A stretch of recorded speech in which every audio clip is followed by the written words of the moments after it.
5 മുതൽ 9 വരെ ക്ലാസ്സുകളിൽ പഠിക്കുന്ന വിദ്യാർത്ഥികളാണോ നിങ്ങൾ? എങ്കിൽ ഇതാ നിങ്ങൾക്കായി പാലാ ബ്രില്യൻറ്റ് സ്റ്റഡി സെൻറ്റർ ഒരുക്കുന്ന 2024-25 ഫൗണ്ടേഷൻ ആൻഡ് ഇൻ്റഗ്രേറ്റഡ് പ്രോഗ്രാമിലേക്ക് ഇപ്പോൾ തന്നെ അപ്ലൈ ചെയ്യാം. ഈ പ്രോഗ്രാമിലേക്കുള്ള ഓഫ്ലൈൻ സ്ക്രീനിംഗ് ടെസ്റ്റ് ഈ വരുന്ന ഒക്ടോബർ 1-നും ഓൺലൈൻ സ്ക്രീനിംഗ് ടെസ്റ്റ് ഒക്ടോബർ 2-നുമാണ് നടത്തപ്പെടുന്നത്. ചെറുപ്രായം മുതൽ തന്നെ വിദ്യാർത്ഥികൾക്ക് എൻട്രൻസ് ഓറിയൻറ്റഡ് രീതിയിൽ പഠിച്ച് അവരുടെ മാത്സ്, സയൻസ് എന്നീ വിഷയങ്ങളിൽ ഒരു അടിത്തറ പാകി മികച്ച രീതിയിൽ പഠിച്ച് തങ്ങളുടെ ലക്ഷ്യം സാധൂകരിക്കാൻ ഫൗണ്ടേഷൻ ആൻഡ് ഇൻ്റഗ്രേറ്റഡ് പ്രോഗ്രാം സഹായിക്കുന്നു. ഒരു വിദ്യാർത്ഥിയെ സംബന്ധിച്ച് ഫൗണ്ടേഷൻ പ്രോഗ്രാം പഠനത്തിൽ എത്രമാത്രം സ്വാധീനിക്കും എന്നതിൻ്റെ ഉത്തമ ഉദാഹരണമാണ് 6ാം ക്ലാസ്സിൽ പഠിക്കുന്ന നമ്മുടെ കരാട്ടെ കിഡായ ആദിൻ എന്ന മിടുക്കൻ. ആദിൻ്റെ അമ്മയുടെ വാക്കുകൾ നമുക്കൊന്ന് കേൾക്കാം. ഓൺലൈൻ ക്ലാസ്സുകൾ വളരെ എഫക്റ്റീവാണ്. ഇപ്പം ക്ലാസ്സുകളൊക്കെ തന്നെ ആയാലും സാറ്റർഡേ സൺഡേ ക്ലാസ് വന്നാൽ തന്നെ ഇപ്പം എന്തെങ്കിലും ഒരു കാര്യം കൊണ്ട് നമുക്ക് അഥവാ ഒരു ക്ലാസ് മിസ്സാവുന്ന അല്ലെങ്കിൽ സാറ്റർഡേ സൺഡേ ഫുള്ള് ഇപ്പം മോനെ സംബന്ധിച്ച് ഫുൾ ടൈം ഇരുന്നത് കാണാനായിട്ട് മിക്കപ്പോഴും സാധിക്കാറില്ല. സാറ്റർഡേ സെക്കൻഡ് സാറ്റർഡേ ഉൾപ്പെടെ എനിക്ക് വർക്കിംഗ് ഡേ ആയിരിക്കും. സൺഡേയിലാണെങ്കിലും കരാട്ട ക്ലാസ് അങ്ങനെ പല ക്ലാസ്സുകളുള്ളപ്പോൾ പിന്നെ അതും നടക്കത്തില്ല. പക്ഷേ എന്നാലും ബാക്കിയുള്ള വർക്കിംഗ് ഡേയിൽ തന്നെ നമുക്ക് രാവിലെയും വൈകിട്ടുമായിട്ട് ക്ലാസ്സുകളെല്ലാം കണ്ടു തീർക്കാൻ പറ്റുന്നുണ്ട്. തന്നെയല്ല എനിക്ക് തോന്നുന്നു ഇപ്പോൾ ഇത് വന്നതിന് ശേഷം സ്കൂളിലെ സബ്ജക്റ്റുകൾ അങ്ങനെ ഇതിൻ്റെ കൂടെ തന്നെ അങ്ങ് നടന്നു പോകും. കാരണം വീട്ടിൽ വന്നിട്ട് പിന്നെ സ്കൂളിലെ സബ്ജക്റ്റുകൾ അങ്ങനെ പഠിക്കേണ്ടതായിട്ട് വരുന്നതേ ഇല്ല. ഓക്കെ, അതുപോലെ തന്നെ അപ്പം അതിൻ്റെ ചേട്ടനും ബ്രില്യൻറ്റ് തന്നെയാണ്. ഇപ്പം അനിയനും അതേ ആ ഒരു പാത പിന്തുടർന്ന് വരാൻ വേണ്ടിയാണല്ലേ? അവനെ വിട്ട് കഴിഞ്ഞപ്പോഴാണ് ഞാൻ ശരിക്കും പറഞ്ഞാൽ ഈ ഫൗണ്ടേഷൻ കോഴ്സിനെ കുറിച്ച് അറിയുന്നത് തന്നെ. അവന് ശരിക്കും പറഞ്ഞാൽ അതിനകത്ത് വളരെ വലിയൊരു ലോസാണ് അവനെ ഇതിനകത്ത് വിടാഞ്ഞത്. പക്ഷെ നമുക്കിനിയിപ്പം പഴയതിനെക്കുറിച്ച് പറഞ്ഞിട്ട് കാര്യമില്ലല്ലോ. അവന് ശരിക്കും പറഞ്ഞാൽ അവനിപ്പോൾ ഇന്നലെ കൂടെ എന്നെ വിളിച്ചവൻ പറയുന്നുണ്ട്, മറ്റു കുട്ടികൾക്ക് പലർക്കും ഈ ആദ്യം ഫസ്റ്റ് ചാൻസ് വന്നിട്ട് നല്ലോണം പഠിക്കുന്ന കുട്ടികൾ കാണുമായിരിക്കാം. പക്ഷേ ബഹുഭൂരിഭാഗം പിള്ളേരും ഏറ്റവും മുൻപിൽ നിൽക്കുന്ന കുട്ടികളെല്ലാം 6ലോ 7ലോ 8ലോ ഒക്കെ തന്നെ ഫൗണ്ടേഷൻ കഴിഞ്ഞ് ഈ +2 വരെയുള്ള പോർഷൻസ് ഏകദേശം നേരത്തെ തന്നെ പഠിച്ചിട്ട് വന്ന കുട്ടികളാണ്. അപ്പോൾ അവരുടെ കൂടെ ഈ വലിയ മോനൊക്കെ അത്യാവശ്യം മിടുക്കരായിട്ട് കൂടെ അവർക്ക് ഒട്ടും പറ്റുന്നില്ല. അവനെ അപേക്ഷിച്ച് നോക്കുമ്പോൾ ശരിക്കും പറഞ്ഞാൽ അവനേക്കാളും അവൻ്റെ അത്രയും ഒരു ടാലൻറ്റഡ് അല്ലായിരുന്നു ഇവനെ. പക്ഷേ ഇപ്പം ഈ ഒരു 2-3 മാസത്തെ ക്ലാസ് കൊണ്ട് തന്നെ അവനേക്കാളൊക്കെ വളരെ മുൻപിലായി ഇവന്.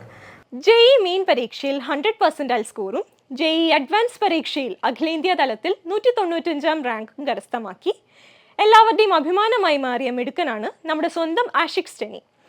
ആഷിഖ് സ്റ്റെനിയുടെ അച്ഛനും നമ്മുടെ ബ്രില്യൻറ്റിൻ്റെ ബയോളജി പ്രൊഫസറും സർവോപരി ഒരു സക്സസ്ഫുൾ ഫാദറായ സ്റ്റെനി സാറിന് എന്താണ് പറയാനുള്ളത് എന്നുകൂടി നമുക്ക് കേൾക്കാം. നമുക്ക് 7ാം ക്ലാസ്സിൽ നിന്നും 8ാം ക്ലാസ്സിൽ നിന്നും 9ാം ക്ലാസ്സിൽ നിന്നും കിട്ടേണ്ട ചില ബേസ് ഉണ്ട്, ചില ബേസ് പോയിൻറ്റ്സ്. അത് നമ്മൾ പിന്നീട് പഠിക്കുമ്പോൾ നമ്മുടെ ഓർമ്മയിലേക്ക് വരികയും ചെയ്യും. അതുകൊണ്ട് തന്നെ നമ്മൾ ഇപ്പോൾ ഈ അടുത്ത കാലത്ത് ഈ കഴിഞ്ഞ 2-3 വർഷങ്ങളിൽ കേരളത്തിലും ഇന്ത്യയിലും ഒക്കെ IIT എയിംസ് മേഖലയിൽ നല്ല പെർഫോമൻസ് ചെയ്ത കുട്ടികളുടെ ചരിത്രം എടുത്ത് നോക്കിയാൽ അവരെല്ലാവരും തന്നെ ഒരു 7ാം ക്ലാസ് തൊട്ടെങ്കിലും പലരും 6ാം ക്ലാസ് തൊട്ട് തന്നെ ഈ ഫൗണ്ടേഷൻ സ്ട്രീമിൽ പങ്കെടുത്ത് വിജയിച്ച് വന്നവരാണ്. അപ്പം ഞാൻ അങ്ങനെ ഒരു കുട്ടിയുടെ പേരൻ്റാണ്. അപ്പം എൻ്റെ മോന് ആഷിഖ് സ്റ്റെനി എന്ന് പറയുന്ന സ്റ്റുഡൻറ്റ് ഇവിടെ 6ാം ക്ലാസ് തൊട്ട് തന്നെ ഫൗണ്ടേഷൻ ഉണ്ടായിരുന്ന സ്റ്റുഡൻ്റാണ്. അവനത് കഴിഞ്ഞ് +1 +2 പഠിച്ചു. +1 +2 നല്ലപോലെ പെർഫോം ചെയ്തു. IIT പരീക്ഷ എഴുതി. JEE മെയിൻ പരീക്ഷയ്ക്ക് കേരളത്തിൽ നിന്ന് 100% മാർക്കോടുകൂടി ഫസ്റ്റ് റാങ്ക് വരാൻ സാധിച്ചു. അപ്പോൾ അതിൻ്റെയൊക്കെ ഒരു മെയിൻ കാരണമെന്ന് പറയുന്നത് അവന് +1 +2 കിട്ടിയ ഇൻഫർമേഷൻ മാത്രമല്ല, ലോവർ ക്ലാസ്. അപ്പം നമ്മൾ ഈ ഫൗണ്ടേഷൻ ശരിക്കും ഇട്ടുപോയില്ലെങ്കിൽ കുഴപ്പമെന്താണെന്ന് വെച്ച് കഴിഞ്ഞാൽ നമ്മൾ +1 +2 വരുമ്പം ആ ഒരു ടെക്സ്റ്റ് ബുക്കിലെ കാര്യം നമുക്കറിയാം. പക്ഷേ അതിൻ്റെ ബേസ് ആയിട്ട് വരുന്ന കാര്യങ്ങൾ ചോദിച്ചു കഴിഞ്ഞാൽ നമുക്കറിയാൻ സാധിക്കുകയില്ല. എൻട്രൻസ് പരീക്ഷകൾ അത് IIT ആകാം, എയിംസ് ആകാം, അതെഴുതുന്ന നല്ല റാങ്ക് മേടിക്കുക. ഇത് രണ്ടും നമുക്ക് സ്മൂത്തായിട്ട് ചെയ്യാൻ നമുക്ക് ലോവർ ക്ലാസ്സുകളിൽ നിന്നത് ബേസ്. ഞാൻ പറഞ്ഞാൽ well begun is half done. So you must have a good beginning. അതിന് നിങ്ങളെ സഹായിക്കുന്ന best program in the India എന്ന് ഞാൻ പറയും, foundation program going on in the brilliant study centre Pala. കൂടാതെ ഈ ഫൗണ്ടേഷൻ ആൻഡ് ഇൻ്റഗ്രേറ്റഡ് ടെസ്റ്റിൽ ഉന്നത വിജയം നേടുന്ന വിദ്യാർത്ഥികൾക്കായി 1.5 കോടി രൂപയുടെ സ്കോളർഷിപ്പാണ് ബ്രില്യൻറ്റ് ഒരുക്കിയിരിക്കുന്നത്. ഈ ഒരു സ്ക്രീനിംഗ് ടെസ്റ്റിലേക്കുള്ള ഓൺലൈൻ രജിസ്ട്രേഷൻ ഇപ്പോൾ നടന്നുകൊണ്ടിരിക്കുകയാണ്. ഓൺലൈനായിട്ട് രജിസ്റ്റർ ചെയ്യുന്നതിനുള്ള അവസാന തീയതി സെപ്റ്റംബർ 25 വരെയാണ്.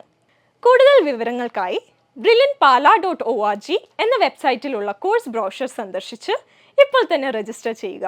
എൻട്രൻസ് സംബന്ധമായ വാർത്തകളും അപ്ഡേഷനുകളും ഏറ്റവും വേഗം ആധികാരികമായി അറിയാൻ ബ്രില്യൻറ്റ് സ്റ്റഡി സെന്റർ പാല യൂട്യൂബ് ചാനൽ സബ്സ്ക്രൈബ് ചെയ്യുക. ബെൽ ഐക്കൺ അമർത്തുക. ഈ വീഡിയോ മറ്റു സുഹൃത്തുക്കളിലേക്ക് മാക്സിമം ഷെയർ ചെയ്യുക.